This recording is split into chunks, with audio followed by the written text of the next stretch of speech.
जी अस्सलाम वालेकुम रहमतुल्लाहि व बरकातुहू। लो जी, इलेक्शन 2024 के मज़ाहिया ड्रामे, मखौलिया ड्रामे, मजाकिया ड्रामे की अगली किस्त ऑन एयर हो गई है। और ये अगली किस्त आपको इलेक्शन कमीशन की वेबसाइट पर फार्म 45, फार्म 46, फार्म 48 और फार्म 49 की सूरत में मिल सकती है। अगर आप इलेक्शन कमीशन की वेबसाइट पर जाएं और इन फार्म्स को देखें, इंजॉय करें, हंसें और अपनी फैमिली को भी इसमें शामिल करें। क्या मज़ाहिया ड्रामे चल रहे हैं, क्या टॉम एंड जेरी की फिल्में चल रही हैं इस मुल्क में। हमारे मसाइल देखें और हमारे करतूत देखें। हमारे नसीब, हमारे मुकद्दर, हमारी किस्मत के यही मज़ाहिया ड्रामे और यही मज़ाहिया किरदार और यही मज़ाहिया किस्म के इदारे रह गए हमारे लिए। एक के बाद एक ड्रामा, एक के बाद एक नाटक, एक के बाद एक सर्कस, नौटंकी, मदारीपन, क्या कहूँ। आप इन फार्म्स को देखें और इन्जॉय करें। एक तो इलेक्शन कमीशन ने खैर से तीसरी मर्तबा आइन तोड़ा है, और वो आइन तोड़ा है मखसूस नशिस्तें सुन्नी इत्तेहाद कौंसल मतलब पीटीआई को ना देकर और बाकी जमातों को बांट कर। और दूसरा, ये जो इस मखौलिया ड्रामे की अगली किस्त लगाई है इलेक्शन कमीशन ने अपनी वेबसाइट पर, इसमें इलेक्शन एक्ट की खिलाफ वर्जी की है। सबसे पहले इस पे बात कर लेते हैं।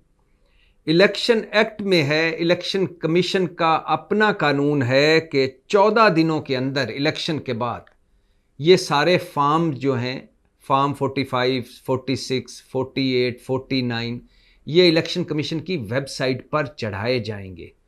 लेकिन 26 दिनों बाद, 14 दिनों की बजाय 26 दिनों बाद ये फार्म चढ़ाए गए हैं। शायद मेहनत करना पड़ी है इन फार्म्स पर। और अब ये फार्म अवेलेबल हैं। तो पहली खिलाफ वर्जी अपने ही कानून की इलेक्शन कमीशन ने की। अब इन फार्म्स पे आ जाएं। उम्मीदवारों के फार्म, जो तरीके इंसाफ के फार्म है 45, वो अलग कहानियां सुना रहे हैं। जो ये फार्म है, ये अलग कहानियां सुना रहे हैं।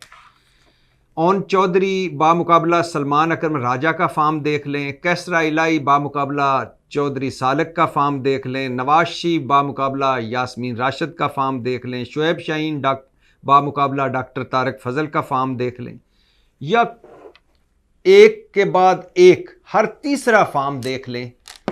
उस पर जो कटिंग हुई है, 1 को 9 बनाना, 9 को 1 बनाना, 0 के साथ 0 लगी हो तो उसके साथ 1 लगा के 10 बना देना।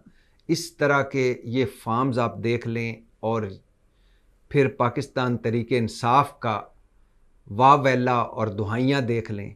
लगता है वो ठीक कह रहे थे।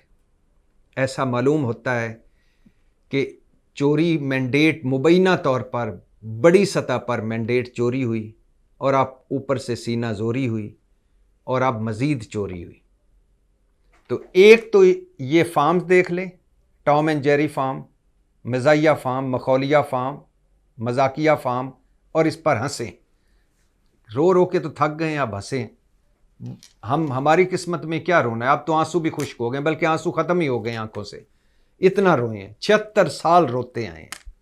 आइन की बेतुकीरी पर, पार्लियामेंट की बेतुकीरी पर, मैंडेट की बेतुकीरी पर, मुल्क टूटने पर, इदारों के तबाह बर्बाद होने पर, मुल्क के तबाह बर्बाद होने पर, कौमों की, अपनी कौम के जवाल पर और अपने बड़ों के करतूतों पर रो रो के थक गए। अब हंसें। अब एक तो ये इलेक्शन एक्ट की खिलाफ वर्जी की कि 14 दिनों की बजाय 26 दिनों बाद ये फॉर्म्स अपलोड किए उन्होंने अपनी वेबसाइट पर। दूसरे, जिस तरह का इलेक्शन हुआ, जिस तरह की मुबैना धांधले, झुरलू और इन बड़ी जो इल्ज़ामात हैं, संगीन इल्ज़ामात, और जिस तरह के बकौल जवेद लतीफ़ जो मुस्लिम लीग नून के हैं कि एक वोट पड़े 8 फरवरी को और दूसरे वोट पड़े 9 फरवरी को। और बकौल तरीके इंसाफ के 8 फरवरी को जो वोट पड़े वो तो ठीक पड़े, उसके बाद जो गिनती और जो नतायज आए अगले 3-4 दिनों में, वहाँ सारा घपला हुआ। तो ये फार्म्स उसी की गवाही दे रहे हैं। तो ये फार्म्स देख लें। और 14 दिनों का जो इलेक्शन कमीशन ने अपना टाइम फ्रेम था उसको तोड़ा और 26 दिनों बाद पहली ये खिलाफ वर्जी। दूसरी आईनी खिलाफ वर्जी क्या हुई है? वैसे तो ये बुग़्ज़-ओ अनाद भरा फैसला है इलेक्शन कमीशन का कि पाकिस्तान तरीके इंसाफ मतलब सुन्नी इत्तेहाद कौंसल को सीटें मखसूस, ख़वातीन की मखसूस नशिस्तें और अक़लियती नशिस्तें ना देने का, ये ना सिर्फ गैर आइनी फ़ैसला है, गैर कानूनी फ़ैसला है, गैर इखलाकी फ़ैसला है, जानबदाराना फ़ैसला है, मुतस्सबाना फ़ैसला है, मुतनाज़े फ़ैसला है। और एक तो ये कि उनको उनका हक नहीं मिला, ऊपर से वो सीटें उठाकर बाकी जमातों में बांट दी। पहले तो इलेक्शन कमीशन को दोनों हाथों से सलूट मारना चाहिए कि जिन्होंने ये रूल्स की बुनियाद बनाकर, एक होते हैं रूल्स, एक होते हैं इलेक्शन एक्ट, एक होता है कानून आइन, रूल्स, इलेक्शन एक्ट और आईने पाकिस्तान। रूल्स को मुकद्दम ठहराया, इलेक्शन एक्ट अपना उसकी खिलाफ वर्जी हुई और आईनी खिलाफ वर्जी की।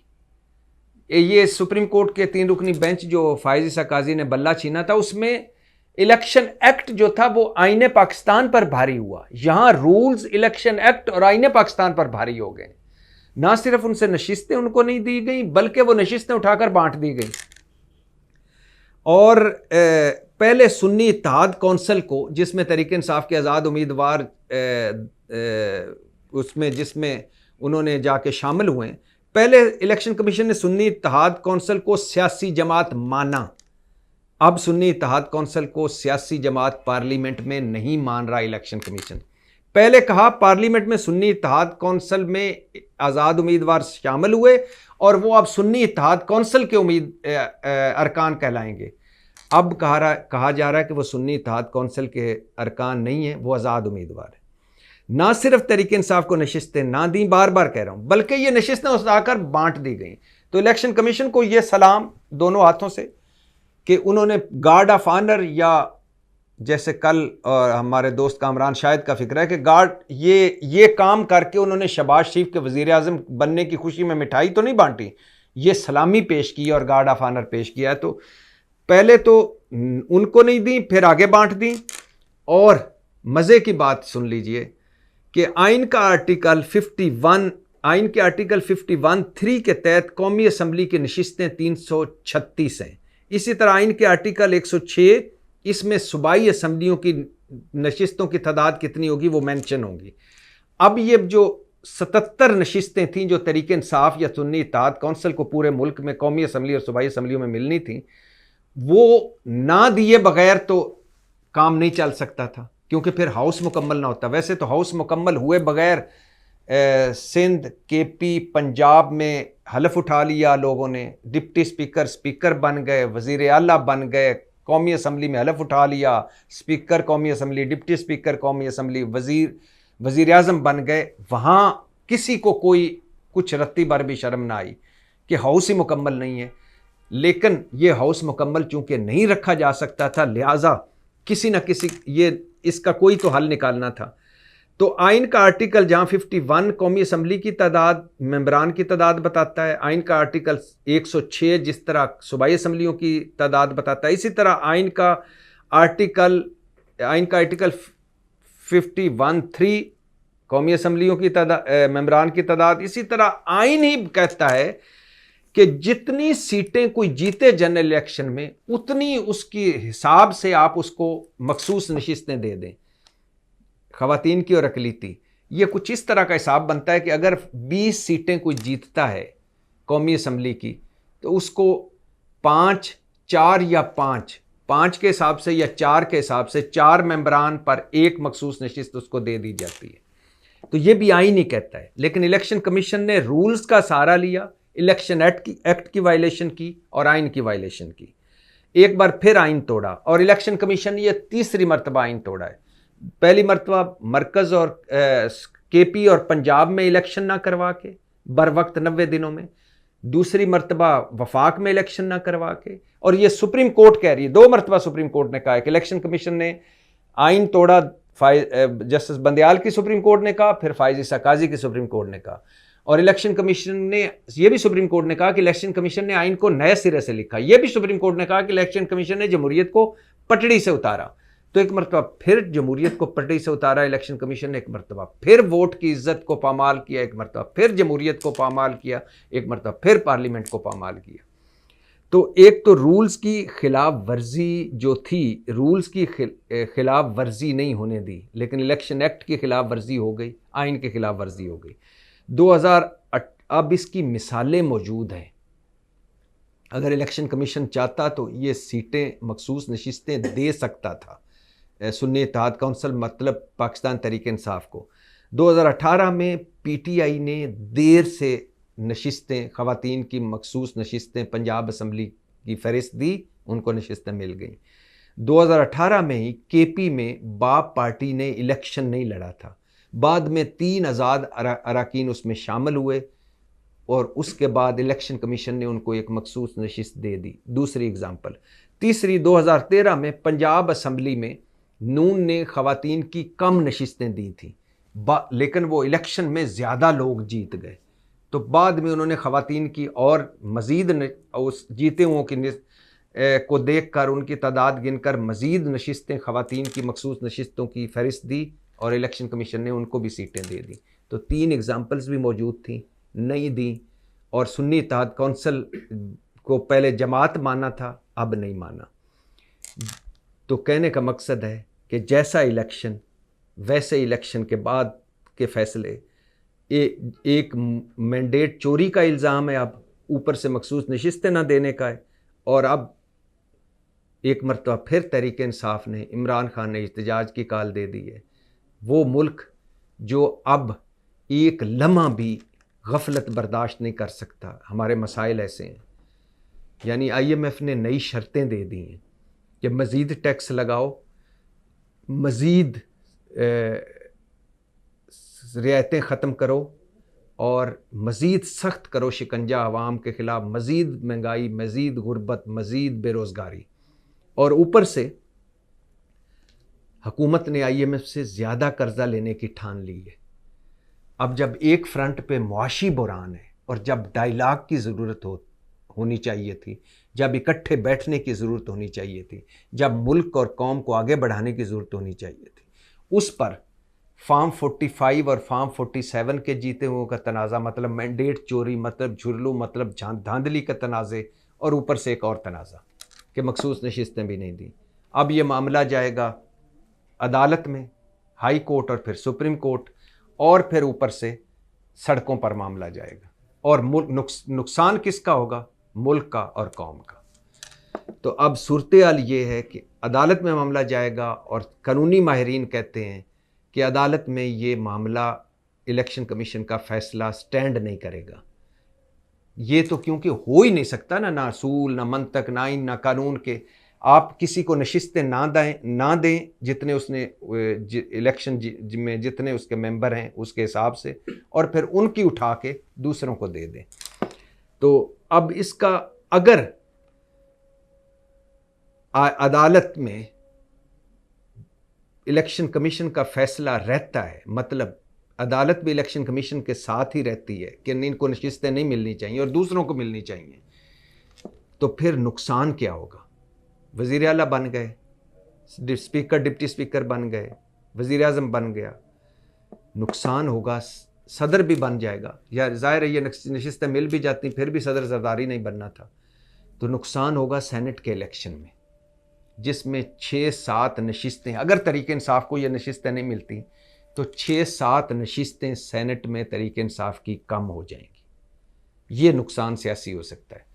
और अगर ये नशिस्तें उधर ही रहती हैं, तहरीक इंसाफ को नहीं मिलती, तो सेनेट इलेक्शन में नुकसान होगा। एक फैसला ये भी आ सकता है कि ये नशिस्तें उनको तो ना दी जाएं, इनको नहीं मिलती, तो लेकिन ऐसा फैसला आएगा तो फिर हाउस मुकम्मल नहीं होगा, सूबाई असम्बलियों का और कौमी असम्बलियों का। तो लिहाजा मामला एक बार फिर अदालत में जाएगा, एक बार फिर सड़कों पर आएगा। और ज़रा आखिरी बात, मिज़ाहिया प्रोग्राम, इस मिज़ाहिया, इस मखौलिया, इस मजाकिया टॉम एंड जेरी का हाल देखें कि केपी में JUI मतलब मौलाना साहब की जमात की 7 नशिस्तें हैं। आपको पता है ना कि केपी में तहरीक इंसाफ ने 87 नशिस्तें जीती हैं और बल उसमें कुछ लोग शामिल हुए, अब 90 से ज़्यादा नशिस्तें हैं। तो अगर अभी उन्होंने वोट नहीं दिया था अली अमीन गंडापुर को, लेकिन अब सुना है उसमें 2-3 और शामिल हुए हैं, लेकिन अगर 87 उनकी समझ ली जाए तो केपी में JUI की 7 नशिस्तें हैं। और पता है इनको कितनी अब मखसूस नशिस्तें मिल चुकी हैं? 10। जीते हुए 7 हैं जनरल इलेक्शन में, उस पर मखसूस नशिस्तें 10 मिल गई हैं। नून लीग की 6 सीटें हैं, इनको मिल गई हैं 8 मखसूस नशिस्तें। PP की 4 सीटें हैं केपी असम्बली में और इनको मिल गई हैं 6 मखसूस नशिस्तें। जीतने वाले कम, मखसूस नशिस्तें ज़्यादा। हालांकि हमारे यहाँ होता ये है कि जीतने वाले ज़्यादा, मतलब अब अगर 90 हैं कौमी असम्बली में तहरीक इंसाफ के, तो इनको 20 के करीब 20-22 सीटें मिलनी थी। लेकिन अब हो गया, हो ये रहा है, टॉम एंड जेरी ये खेल चल रहा है, ये ड्रामा चल रहा है, ये कार्टूनिक फिल्म चल रही है कि जीते हुए कम, मखसूस नशिस्तें ज़्यादा। तो ये है जनाब 2024 का इलेक्शन, और ये है उस इलेक्शन के बाद के मखौलिया प्रोग्राम। बनाना रिपब्लिक पाकिस्तान से इजाज़त दीजिए। पाकिस्तान जिंदाबाद।